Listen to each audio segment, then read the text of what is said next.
Well, hey guys, what's up? What is going on out there today? Hey, it's Brent Abel here at webtennis.com. Another episode of What's the Right Shot. And yeah, the title of today's episode is How to Find the Power Source on Your Serve. And I'm going to give you a little drill that the great Dom Stowe had us do from time to time back in the day to help us find, where where's our true power source.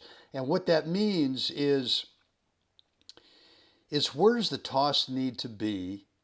And it's kind of like, the old thing about throwing a ball, right? Well, when we throw a ball, the release point to get power is not on top of our head. It's not behind us.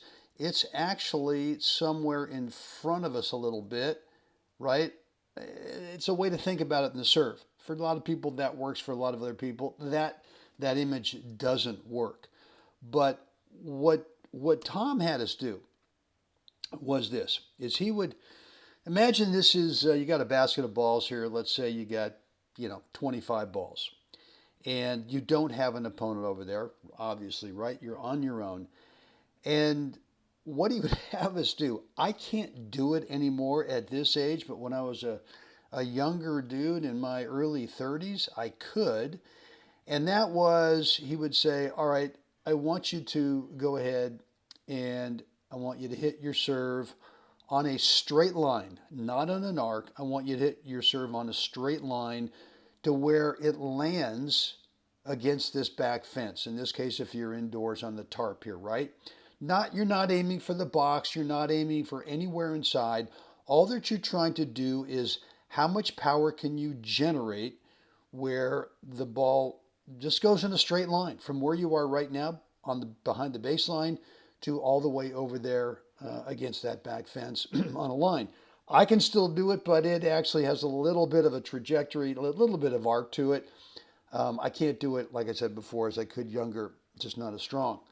But the whole key here is to find a couple of things that will equate to, well, this is your real power source. This is how you uniquely get your power going in the serve. The one thing I do a lot is for me, it's in my hands, right? It's how relaxed is my grip. I've actually got the fifth finger probably almost about halfway off as I'm looking for my power source, right? So that's thing one. Thing two is I need the toss to be in front of me. I can't have it on top of me. I can't have it behind me. If I'm really going to unload on this thing, I've got to have the toss in front to where I naturally have some forward momentum and I land at least here inside the baseline. And again, if I was doing this without an opponent over there, it's a practice session. I got my basket of 25 balls. And by the way, you got to make sure that you're good and lathered up in that shoulder, right? You can't come out here just cold and just think that you're going to go ahead and start doing this drill. You've got to make sure that that shoulder is good and warmed up, because the last thing you want to do with this drill is cause any damage, right? So again, soft grip, no grip pressure, toss in front, and then all I try to do is, again, I'm just trying to hit the back fence, right? Trying to hit that tarp in the back on a line. And so I'm just thinking, I want to swing as fast as I can. Now, if I say I want you to swing as hard as you can, too often what that equates to in someone's mind is, well, I want to muscle up on this, right? I want to get strong. And the key here is racket speed. If you get strong on the grip, you slow everything down, right? And you want just the opposite. That's the whole reason for right here, is to ensure that you've got a relaxed grip, that you're not strong, because you want to find a way to be able to generate racket speed, and boom, just go as fast as you can. Once you get into the setup position here, right, you're going to find where's the toss got to be out in front. What's the height that you uniquely need to make contact to be able to have the racket meet the ball with your maximum amount of racket speed. And just see, and look, if you're my age, look, you won't be able to hit that thing on a line, straight line. Yeah, you might be able to kind of arc it over there. That's fine, doesn't matter. But the key here is that all you're trying to do is look for what's your unique power source. For me, it's soft grip. For me, it's a toss in front. And for me, it's really, especially right in here, getting this right shoulder, my racket shoulder, to really bring the racket up into the ball without having to squeeze on the racket to do it, right? So I want you to get out there and I want you to practice this. And I think you'll be surprised. Number one is that what you're going to probably end up doing is, let me take this video back here a little bit to the other one, to this one right here. What a lot of players do when they first do this drill is they end up they're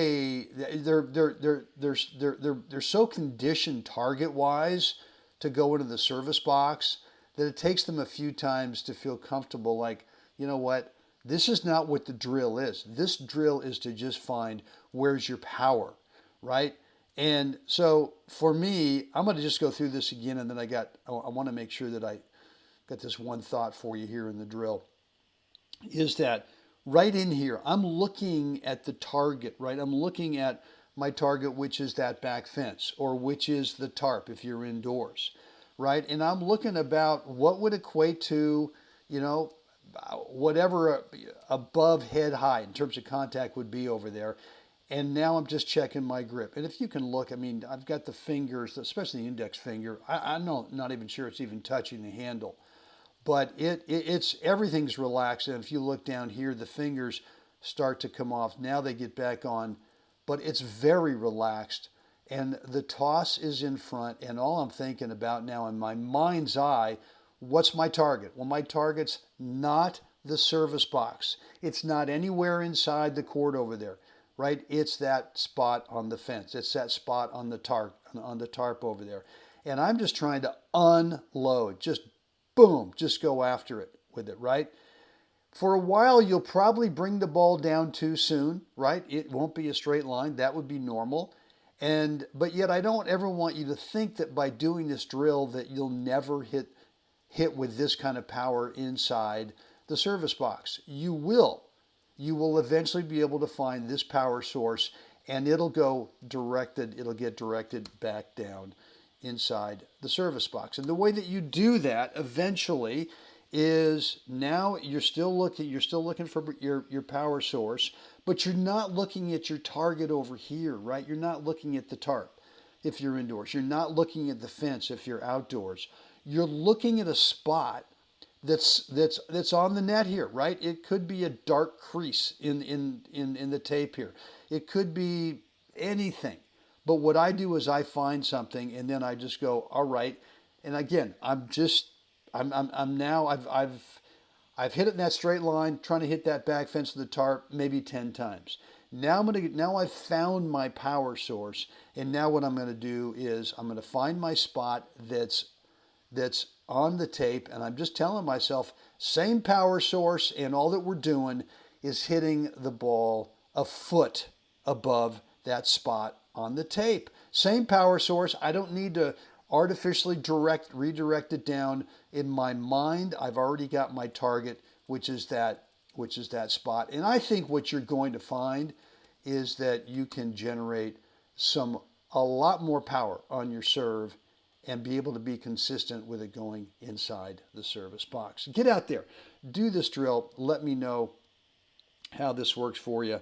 And look, guys, before we get into this, is make sure, and I'm not sure why, if you like the video, please click the like button. Be sure to subscribe and then hit that notification bell as well.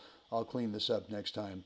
And guys, look, I mean, so much of this stuff is mindset training, right? Especially being able to feel that you've got that power source available to you in a real match, right? That you don't have to slow your swing down in a real match. You've gone out there and practiced these two targets, right? That back fence, that tarp if you're indoors. And then you go ahead and you just find a spot above the top of the net, and that's your target with the same power source, right? Soft hands, toss in front, and get that right shoulder, the racket shoulder, if you're right-handed, to initiate the power from your racket setup position after your toss, right? And once you do that, I think that you'll really start to feel some confidence with your serve. And again, matches are about clarity, right? Clarity and focus. And the way you get that is by habituating the 5 mindset skills that I've come up with. There's a link down below in the description area. If you've not checked out this course, I highly encourage you to do so. Go ahead, go on over, take a look at it. If you have any questions, just shoot me an email, brent@webtennis.com. But if you've not picked up this course, I highly recommend it. It made a huge difference for me, and I think it will for you as well. Guys, that's it for me today. Hope this has been helpful on your serve, finding that power source. Let me know any questions, any comments, remarks, feedback down below in the comments area. Or if you want to keep the conversation private, no sweat, just go ahead and shoot me an email, brent@webtennis.com. Guys, it's time. We got to get out there. We got to help someone else have a great day. Gang, see you guys again next time.